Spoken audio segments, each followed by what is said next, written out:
So what's going on, guys? Welcome back to the channel. Today, not a bit of a surprise, but I'm gonna go to one of my buddies' shops, and we are going to see if he got a block or something I could use for possibly some upgrades. See if we can get the Camaro, make it a little bit more power. So let's get on the road. Let's head to a shop. It's Moonlight Performance. So if you're in Georgia and you need some LS stuff done, he's really good with LS stuff. So let's go check it out, see what he's got going on. Maybe he's got some upgrades so I can go a little faster.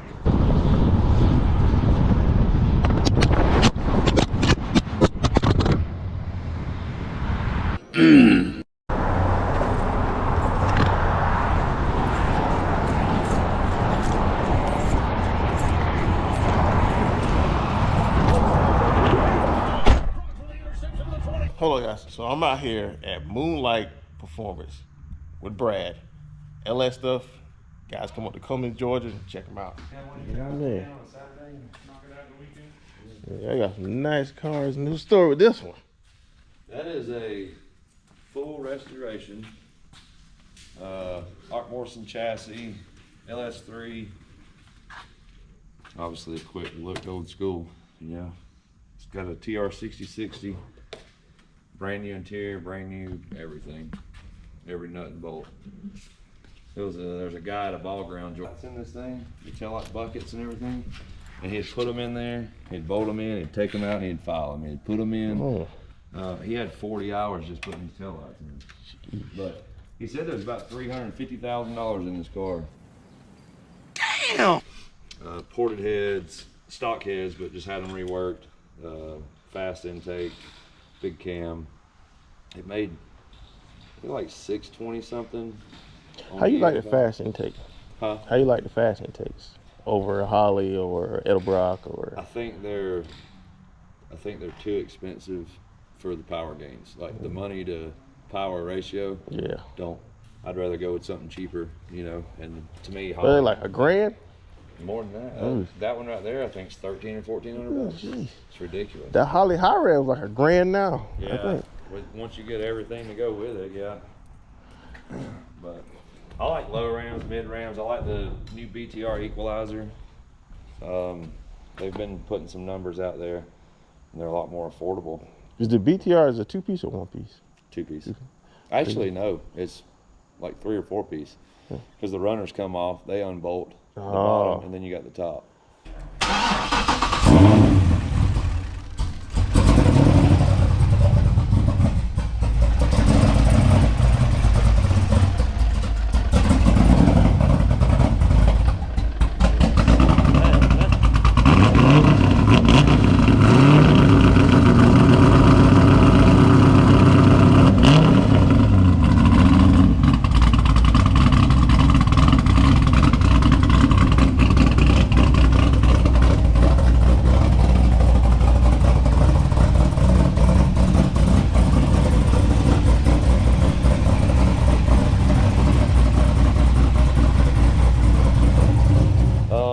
This car, a guy drives it every day, put a bunch of miles on it, but he kept eating lifters after about 2 years.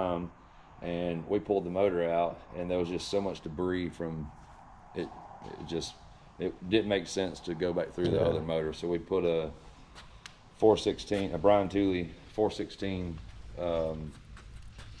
motor in it with forged pistons, forged rods, and we just finished dynoing it. Customer didn't want but like 800 horsepower, and we turning it down made like 887. Right. So we just kind of left it like it was. It's capable of a lot more, but he wasn't wanting nothing crazy. What size blower is that? It's 2650.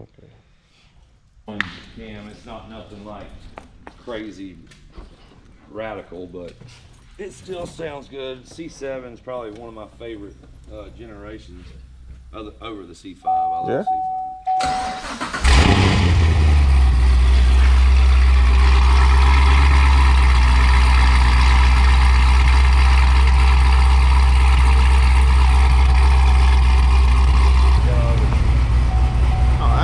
I've never seen that. Yeah. Got his RPMs. So that's the shift lights right here? Yeah. Oh, okay. That is a LSR 400 cubic inch LME built motor, Synergy port blower, Synergy intake. We did a triple disc intake, triple pump, fuel system. Did the bigger intercooler set or heat exchanger setup, tanks in the back, big pump. But it should make, on this setup right here, it should make close to 1,000. If he would do, we're trying to go with a 2650. The dude just wants the car back on the road right now. I bet. It's been down for a while. He bought it, and 2 days later it messed up.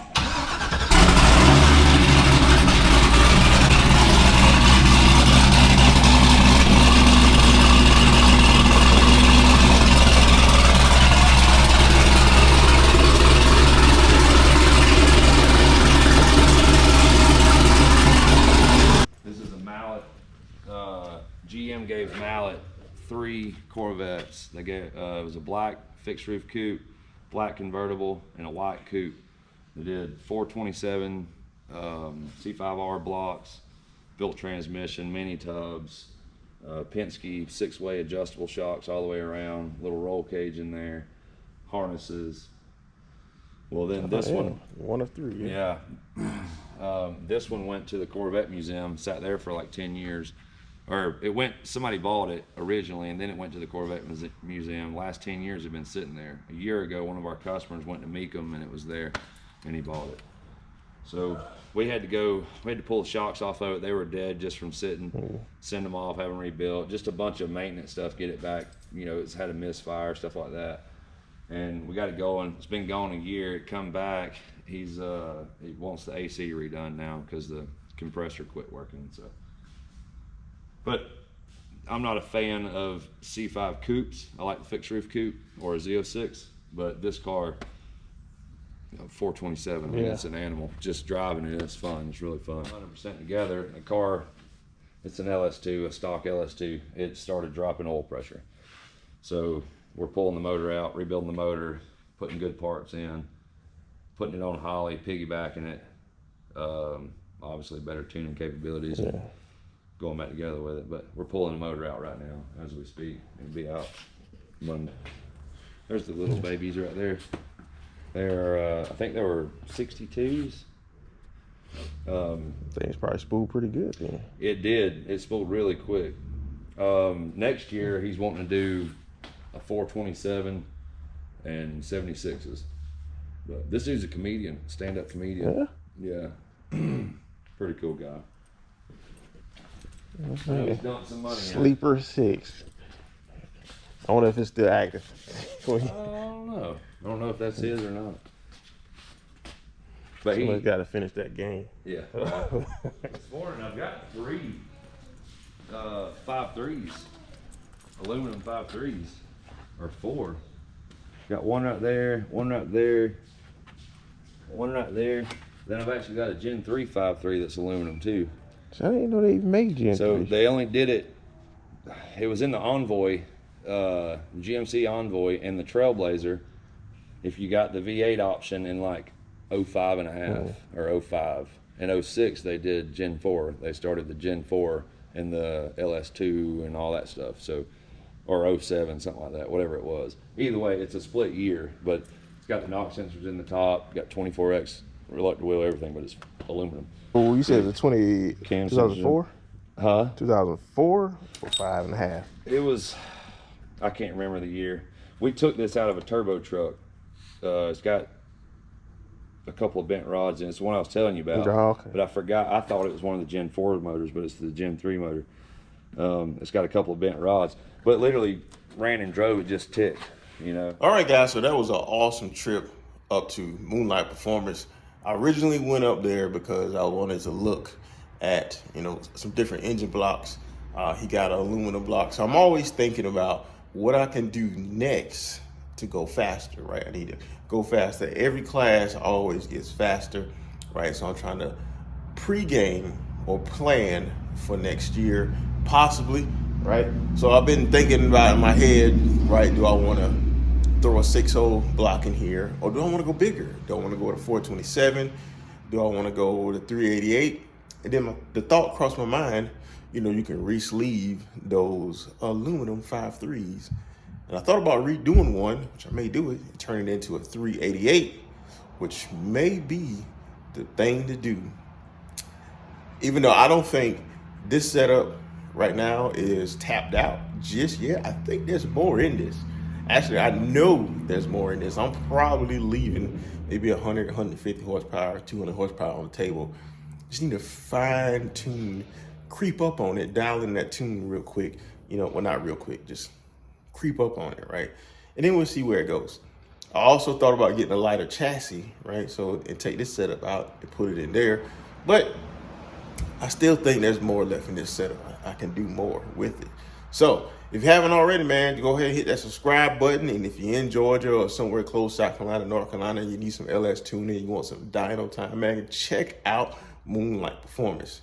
One of these videos, you're going to see this car on there, and you're going to finally see what it makes on this setup.